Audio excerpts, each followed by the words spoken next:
arkadaşlar. Bugün kanatlıları geziyoruz. 2. bölüm. Hello arkadaşlar. Bak bak dışarı kaçmışlar. Bak bak. Dışarı kaçmışlar. Neydi bunların adı be? Hayır bunlar bir cins horoz ama ne acaba? Bunlar tavus kuşu. Tavus kuşu gibi evet. Yapma kovalama yazık. Aa bak kara kızan. Bak. Arkadaşlar şunun büyüklüğüne de bakın. Şunun. Abo. Arkadaşlar şunların büyüklüklerine Horozumu kaçırdılar. suyuna da pilav pişirdiler. Evet bak bunlar tavus kuşu. Aç kanatlarını yavrum. Aç. Lütfen aç. Vay be şu arkadaki tavuklara bak. Evet. Bak biri yapmış. Baba bak biri yapmış. Bak bak bunlar buradan kaçıyor demek ki. Bak bilmiyorum ki nasıl kaçıyorlar.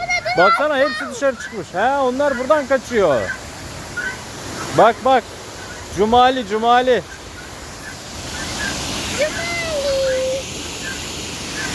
Bam bam bam bam.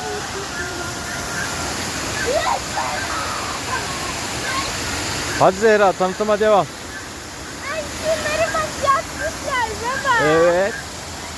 Cumali bunlar. Arkadaşlar bakın şurada derede şelale. Hadi şelaleye gidelim. Yürüyün. Elektrik kazağı olabilir mi? Altlarına yaptılar. Arkadaşlar şuradaki kutulara bakın. Kutulara.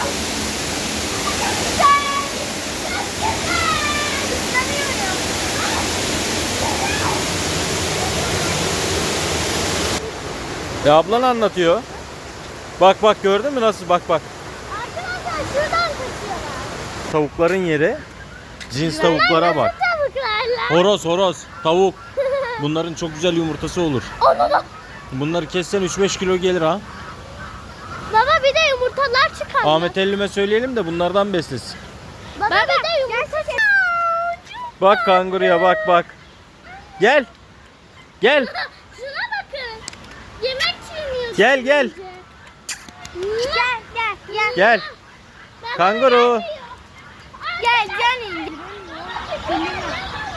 Bak bunlar sülün. Aa saçına bak. Baba lemon var baba. Baba lemon var. Kız yüzümüze tükürür ha. Gel. Bak. Tükürecek gibi bakıyor. Vallahi tükürecek gibi bakıyor. Hah! O tükürmeden ben ona tüküreyim dedim. Bak bunlar da anneanneniz culuk. Bak.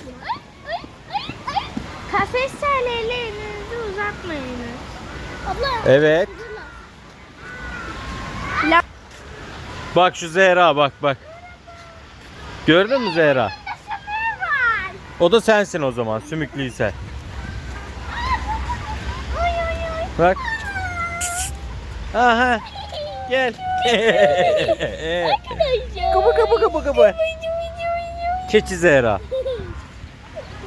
Bak Zeynep bak. Bak. Allah'ım şuna bak kıvır. Kıvırlar bak. Ankara keçisi. Ankara keçisi ha. Gel. Baksana ya videosunu döndü bize. Ha sıçacak şimdi.